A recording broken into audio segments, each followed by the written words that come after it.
islaamnimada inagu dili doona karaameeyey inagu dhaqay baa mahadda u sugnaatay ilaahu waa kugu shiro waa kugu mahad marka xigtana waxaan mahad u soo jeedinayaa dhammaan marti sharafta halkan isugu timi way salaadiintu ugu horeeyaan way golaha guurtida ee ismaamulka Soomaalida oo uu nagala joogo Saleebaan Xaaji Cali iyo gudoomiyaha degmada Booq maamulka heer kilil ilaa heer degmo ilaa heer qabale uqaasheena iyo guurtideena iyo haweenkeena sharafta badan nin garboodka iyo dhalinyarada iyo dhammaan shacabweynaha reer Cagaal Doogle dhammaantiin waxaan idinku salaamayaa salaanta islaamka salaamu calaykum waraxmatullaahi wabarakaatu hadalku waa kooban yahay hadalku hana koobnaado hana yaraado waxna laga garto maanta waxaynu joognaa qabaleygii Cagaar Doogle runtii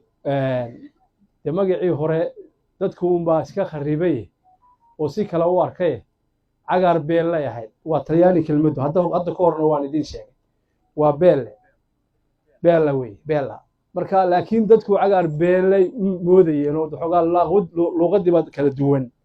horta taa hore ku qurux badnayd oo waa Talyaani dalkana Talyaani waa xukumi jiray sida taariikhda history-ga ku haysa laakiin haddaad la qabsan weydeen beelihii fiicnaanta haddaad la qabsan weydeen waad been u qaadateen oo Cagaar waxa weeye Doogle aad ku bedesheen Cagaar Dooglaha saluudeena gudoomiye kaasaynu ugu wanqalayna intaa waxa ay raacda dadku horta waa isku mid halkaynu joognaa waa Itoobiya wey marka koowaad iyo marka labaad iyo marka saddexaad ba waxaan u mahad celinaynaa madaxweynaha ismaamulka Itoobiya mudane Mustafa Maxamuud Cumar iyo dawladdiisa federaalka ah ilaa heer ra'iisul wasaare ilaa iyo waxa heer dhexe waynu mahad celinaynaa sida wanaagsan ee qiimaha leh ee ay intii ay joogtay waxa weeye ummadda iyo dadka ay isugu wado waxa uu leeyahay madaxweyne aad iyo aad baad u mahadsantahay waxa la yiri magaaladan 74 baa la aasaasay waxa loogu soo dhici waayay inta waanu arkaynay dawladdan dawlad ka fiican baan arag meel aanu ku soo dhiirano waanu hantideeda gelino baan aanan hore u arag meel dadkii joogay ee nagaga badnaaba ay yaacaya meel waxa weeye dadka waxa weeye lagu dhibaataynayo meel magacyo loo bixiyay waxa weeye hadaba dadku soo noqday dadku waxa weeye ilaa ergaabi ku dhawaaday marka taasa waxay keentay mar haddii dawladdan cusub Mustafa Maxamuud Cumar aanu aragnay qaabka ay u shaqaynayso waxa markaan ugu kaliftay inaanu magaaladii 74 aanu iskaga tagnay ina aanu dib ugu soo noqono waxaana waa nabadgelyada iyo wanaaga xukuumadda iyo sida dadku ay wada shaqaynayaan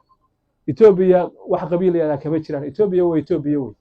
qoomiyadda Soomaaliyeedna waa isku mid weeye waxa la sheegay in magaalada 25 guri lagu bilaabayo sidaan wararka ku haya ama guddigu ay sheegeen guriyo badan laga dhisay cid allaaliyo cidii dhisanaysa waxa weeye waa u diyaar weey waxaan haddeer yara dareemay in deegaamada kale in la dhisto dadka aan loo ogolay ba halkan iga soo baxday laakiin tani way ka duwanaanaysaa waxay kaga duwanaanaysaa dawladda oo joogta oo gacanta ku haysa waayo dawladdu iyada ayaa loo daba fadhiyaa iyada ayaa shuruucdeeda iyo nidaamkeeda waxa weeye ninna hoo arkay halka ay noqoto magaalooyinkii kale ee dawlad deegaanka aynu ku lahayn way ka duwanaanaysaa dawladdu iyada ayaa gacanta ku haysa iyada ayaa processkeeda iyo procedure-keeda la maraya dadkuna international intay noqdaan oo isdhex galaan magaalooyinka ayaa sida qiimo ku yeesha haddii magaalo reer yari joogo qiimo badan ma yeelato laakiin haddii magaalo ay cid waliba timaado qiimo yeelata waxa la doonayaa waa qiimaha magaalada value-ga magaalada wax allaaliyo wixii aad ka qabanaysaan dalaydin sheegi maayo laakiin waxaanu idin leenahay magaalada culayska inta la ku soo socdo idinkuna markii hore aad gudoomiye degme iyo madaxweyne haye iyo qabaleyba u joogteen waxyaalaheeda ha loo soo dedejiyo dadkana waxaan leeyahay ama gudaha joogan ama dibadda joogeen warde magaaladii waxaa tiraahdaa waan dhisaynaa shayada gurina waa ku bilaabaynaa guriye kalena waa dhisaynaa baa tiraahdaa waa la idin sugayaa waxay san goobay orodkaaga kalahaga isla sug wixii aad waxa weeye keenteen baa wax laydinku qabanaya haddii aad guryo badan iyo magaalo qurux badan dhistaanna capacity-giina waa sii weynaanayaa ilaa heer degmaad noqonaysaa ilaa heer gobol baad gaadhaysaa haddii halkaa ku joojisaan barkada iyo labadaa guriyey ama intaa yar ama shan atakaasna hadba waxaad la timaadanba wax laygu shubo waxaan la hadlayaa dadka community-ga ah ee u diyaarsan inay meesha dhisaan degdeg waa in loo dhisaa kambaniga hadda bilaabayana waa ilaahay waxa weeye waxqabadkiisa iyo dhismaha uu diyaarka u yahay inuu dhisana ilaahay ha u barakeeyo hadallada qaar waxa weeye de halkan baynu ka sheegnay qaarna guddigaanu isu qorlaabaynaa oo waxaa la gacmo geli jiro hoos baa loo dhaqaa waxaan u malaynayaa taa gaar baynu uga wada hadlaynaa kolley guddoomiyaha degmada sharci baa halkan iyo nidaam baa lagu degayaa anna waan degayaa anna hallaysiiyo anna waan degayaa kolley Ethiopia nidaam bay ka leedahay taas waxa weeye processka iyo procedureka uu marayo maamulku ayuun baa la maraya ninkii ku baasayaana waa ku baasaya ninkii isagu ku dhacayaana wuu ku dhacaya micnaheedu ma aha ninna looma diidana laakiin kolle shuruuc bay leedahay